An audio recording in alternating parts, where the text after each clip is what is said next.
Hi everyone, welcome to the Navigant Credit Union Broadcast Center. I'm GoLocal News Editor Kate Nagel. Thanks for joining us for this noontime show as I have two guests here with me in studio to talk about choices.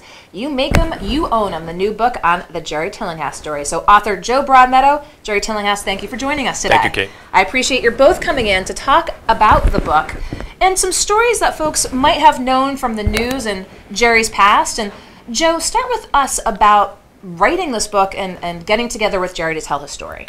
Jerry's attorney, Paul DeMeo, has done a lot. I've done a lot of work with Paul on other cases when I was on the police department, and Paul called me and asked me if I'd be interested in picking up a project that was actually started by the late Glenn Laxton, who was a Channel 12 reporter. Glenn had started the project.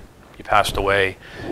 Jerry and Paul were looking around for someone to pick up the story, and Paul's wife happened to have read one of my novels, gave it to Paul, he liked it, so he called me, and the rest is sort of history from there. That's how we decided to write the story. So Jerry, tell us a little bit about your desire to have a book come out, basically about your life and what people think they know and what they might not have known. Well, a lot of times people think they know the choices they make, but they don't really think hard enough on the ramifications and the penalties that it could cause. That's why I say you make them, you own them. If it's good, you reap the benefits. If it's bad, pay the price. Be a man. Don't cry. Don't go stupid. Just be the man and pay and do what you got to do. And that's basically it, because what it helped me do is realize the 30 years I was behind the walls, my mistakes, what it cost me my family, my brother's life, and quite a few other things, personal things. And it was I can't say that it didn't hurt, because it most naturally did, but you have to keep a certain facade when you're behind the walls. But, and that's what prompted that, because that was always my favorite word. People used to come back, they get violated, they say, well, the cops did this, cops did that. I said, well, what happened? He said, well, I was at a bar. Well, hey, there you go, parole, you can't be there. So don't blame an officer for violating you when you violated that. It's just common sense. You make the choice, and that's it. And you have to pay the price. And I paid the price few times. I'll probably make mistakes again, and it is what it is. But there'll be the mistakes I make in the future will not be anything that will break the law, because I don't have any plans of going back.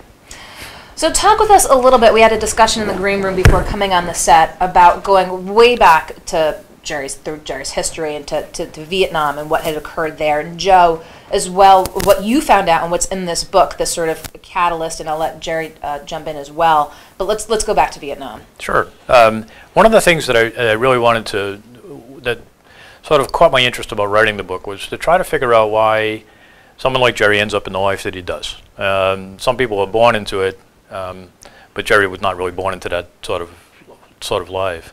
And in doing research on Jerry's history, he served in the Marine Corps. He'd been in the Marine Corps for 3 years, did a tour of duty in Vietnam, was involved in some very serious combat operations in Vietnam, and was involved in an incident where there was a squad of Marines that he was a part of the squad, and 2 of the Marines raped a woman who was suspected Viet Cong, but they weren't really sure. Long story short, of all the Marines that were there, they charged the 2 Marines responsible for the actual rape, and they charged Jerry with aiding and abetting. So in doing the research, I was able to locate the original Marine officer who represented Jerry during the case. And he's now the retired presiding justice of the California Court of Appeals. And one of the things I found really fascinating was that he remembered 3 cases in his legal career that stuck out in his mind as cases where things, miscarriages of justice, to use the word he used. And one of the cases was Jerry's. And it struck me as fascinating that he was a guy who was an attorney and a judge for well over 50 years, and he was able to recite all of the details from Jerry's case because he firmly believed that Jerry should not have been convicted. And then I was able to get through the military records from the Marine Corps, some of the original case files, and all along the way, the appeals court, the prison evaluation committees, all believed that Jerry should not have been charged, let alone be convicted. And that sort of set the basis. So when Jerry comes back from Vietnam, he comes back to a turbulent time in the U.S. And that was, sort of the peak of the anti-war protests, and he's for all intents and purposes, at that point, he's a convicted felon. It's difficult to find a job. And he ends up with, you know, some of the wise guys at the Bronx Tap, and that sort of led him down a certain path. Jerry, why don't you tell us a little bit about that?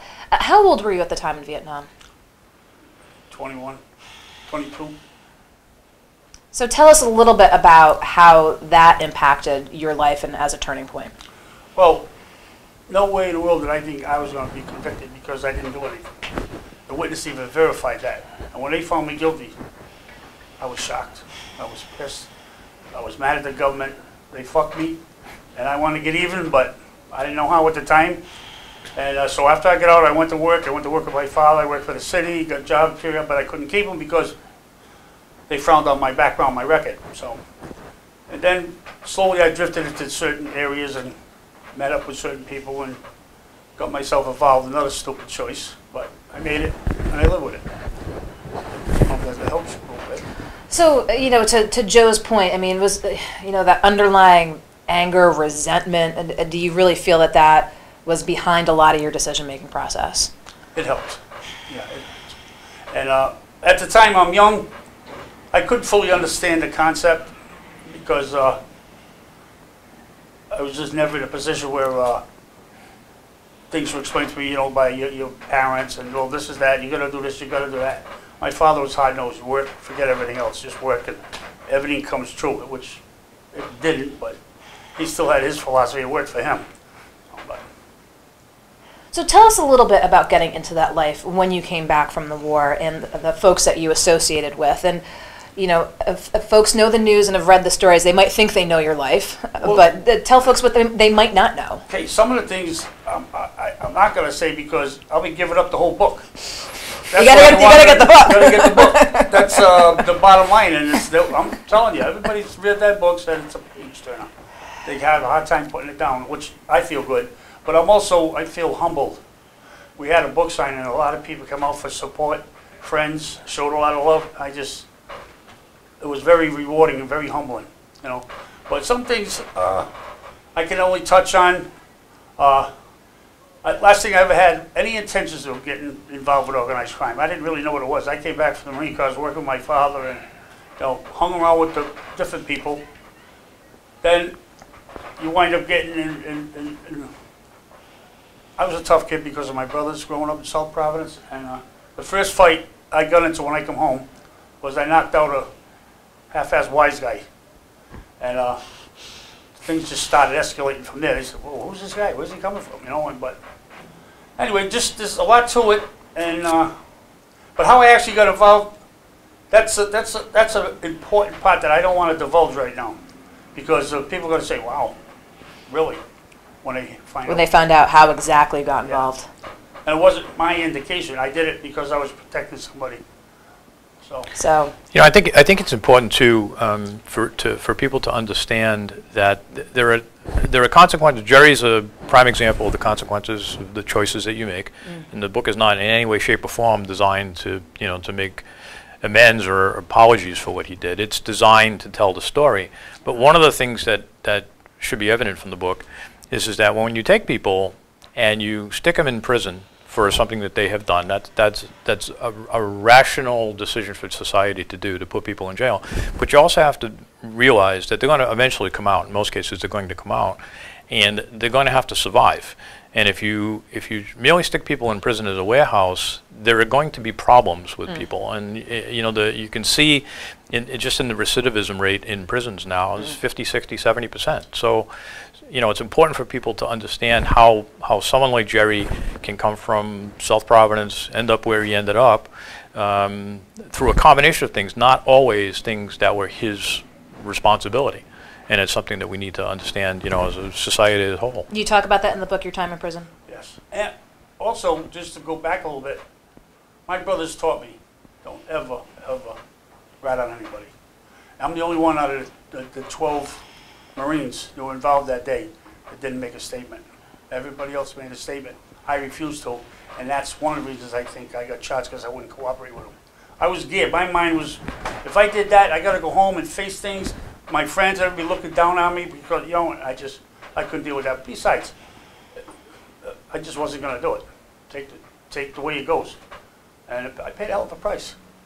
Let's talk a little bit about being behind walls and your focus here in Rhode Island and some recent news, obviously, the death of Whitey Bulger. Now, we had this discussion in the green room.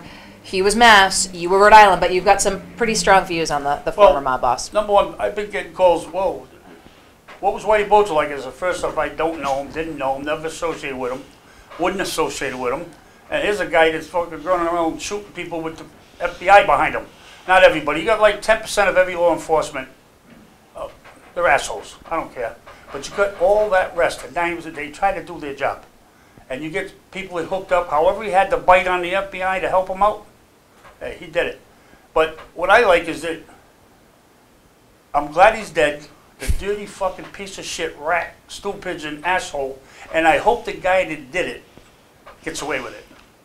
That's my take on it. So I'm assuming you were not surprised when you heard the news this past week. Oh, I was surprised. You know why? Because I guess what I heard, he got there, he wasn't even there an hour.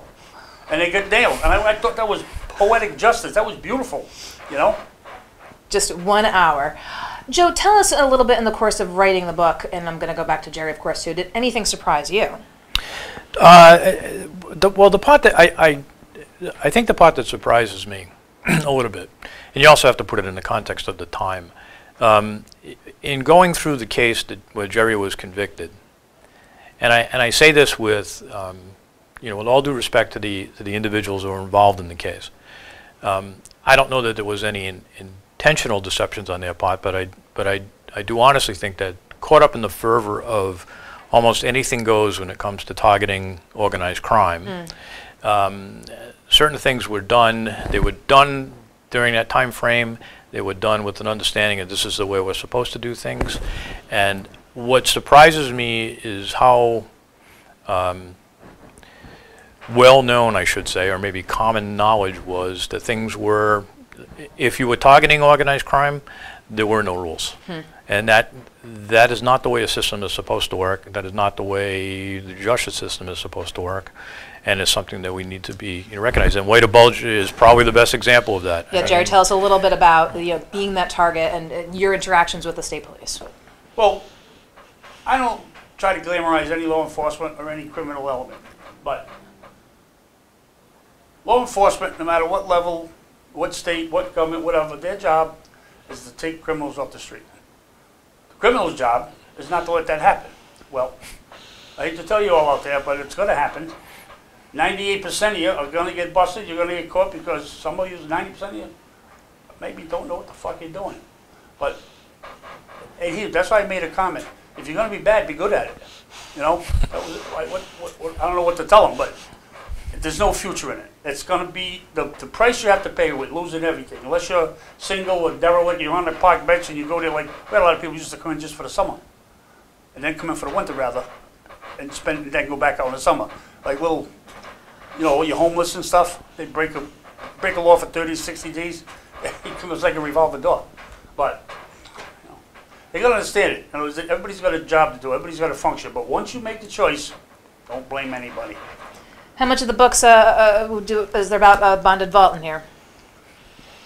Well, we touched on it, and I was found not guilty of it. I didn't do it. I proved my case. But I was on trial 8.5 months, walking every day in the prison, conversations with my friends, and they were all my friends. And I heard everything that took place, all of it. And so when we talked about it, sometimes I said, well, I try to make it look like, don't say I was there. I'm telling you what I was told, but anyway, and but yeah, there's a lot in there that they don't have. And I'm not going to say his name, but somebody wrote a book on the bonded vault, and I told him, I said, listen, mine's going to be better than yours. But he's all right. So I'm not going to say his name. But anyway, but that's that. And one thing I want to bring up, with Joe, sometimes you run into a client, or whatever the case might be, if you're a lawyer or a private investigator, whatever you want to do, and I make certain representations. I said, I didn't do this, I didn't do that, I didn't do this, I didn't do that, I didn't do this. What I found, and at the beginning, what he believed or not, I didn't question. But what made me happy was he went and investigated every goddamn thing I said, and I can honestly hold my head up and say, come out, you're right, you're right, you're right. I wouldn't lie. I'm not going to do that, because then you look bad. I'm not going to look bad. But that's what I liked about Joe. He went and got right to the details, and he brought it to me. He says, well, what's going on with this? And I explained it, and he goes further in depth, and that's why I was proud to have him on my team.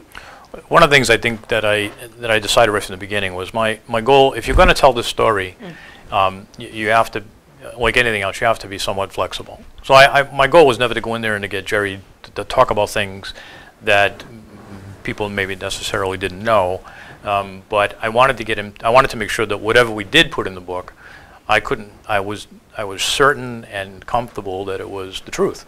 And so, like Jerry said, anytime he would say anything to me or tell me something, the first thing I would do is go out and look for some way to corroborate that information.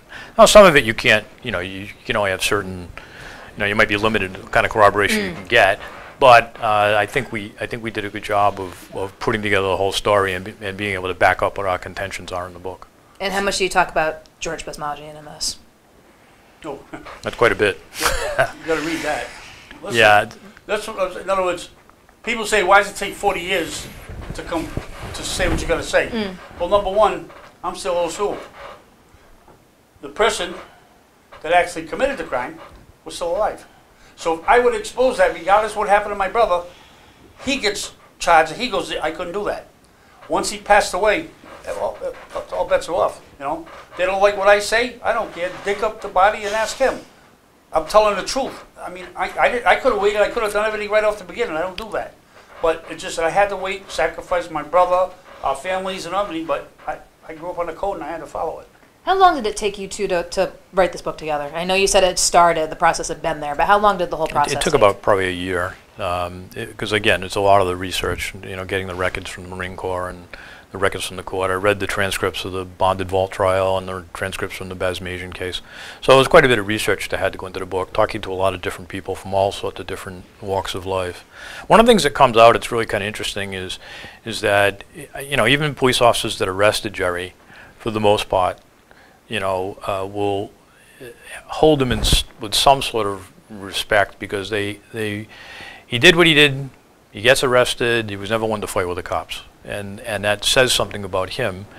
Even people from the prison, guys that he worked with up at the prison, or the prison guards up there, they knew Jerry could be dangerous. They knew Jerry could be a problem if he wanted to be, but if they treated him fairly, he treated them fairly, and it just says something about his character.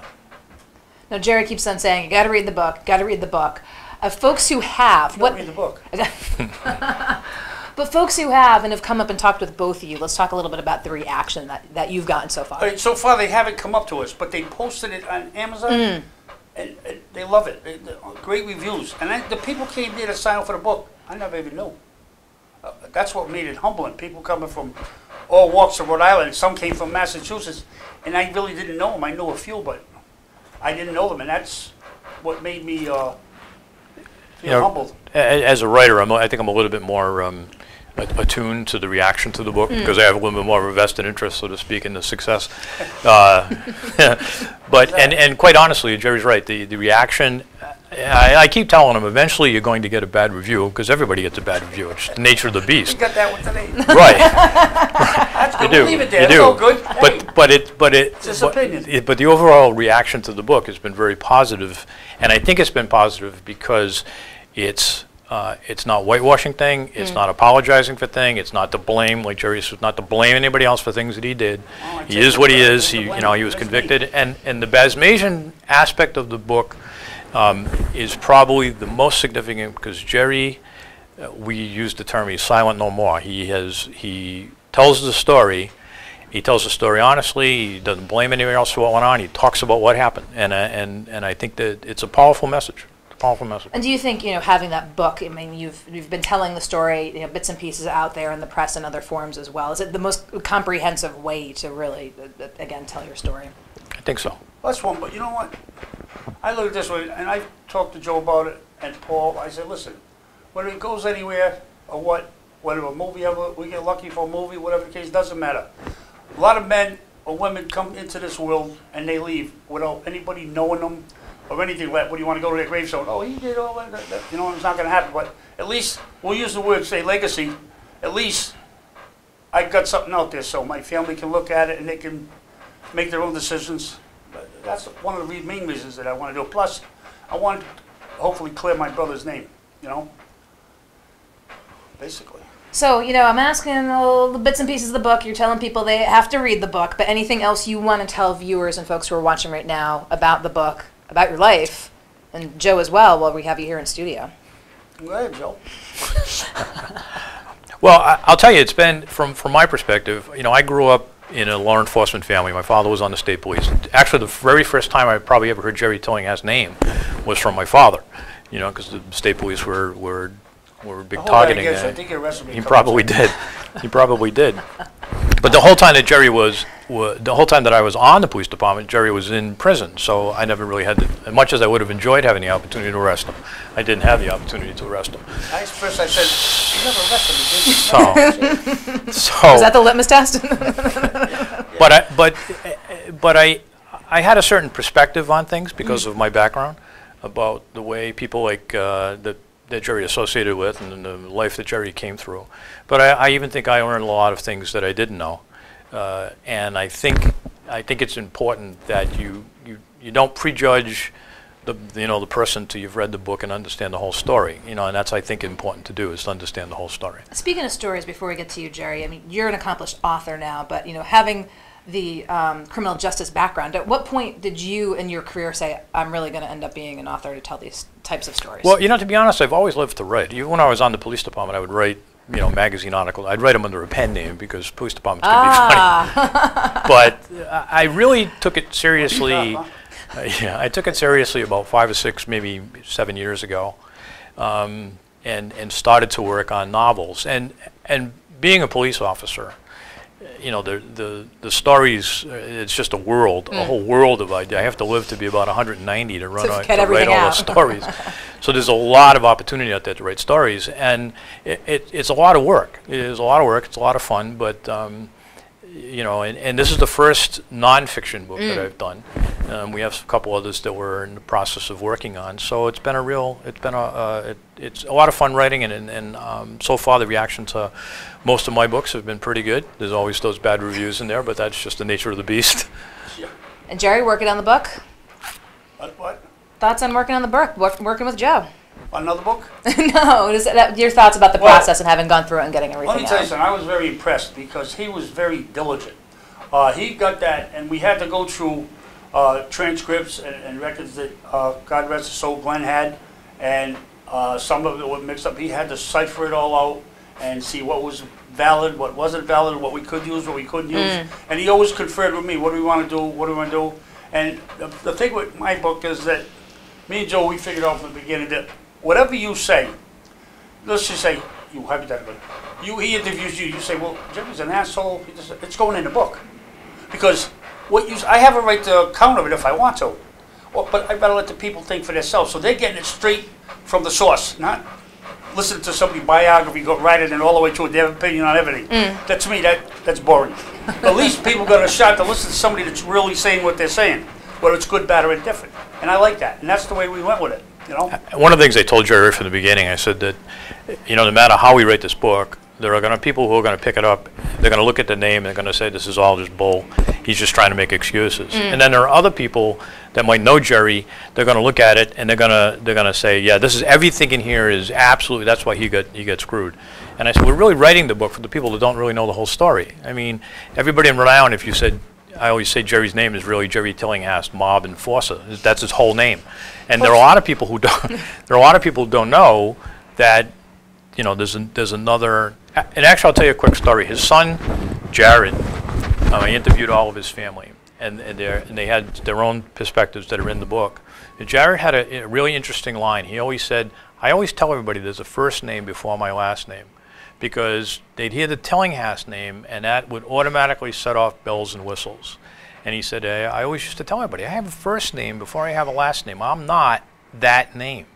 And I think it's important that people understand that there is. I'm not, again, not making excuses for the things that Jerry did his time, but he wanted to do his career, not taking my name away from anything, but making it on his own merits. Exactly. And that way there, and he had a lot of time because my name overshadowed a lot of what my kids wanted to do. And it really, but slowly but surely, I'm so proud of them because they overcome it and they stick to what they believe and what they want to do. And that's why I'm proud of them. Sure. They do it, you know.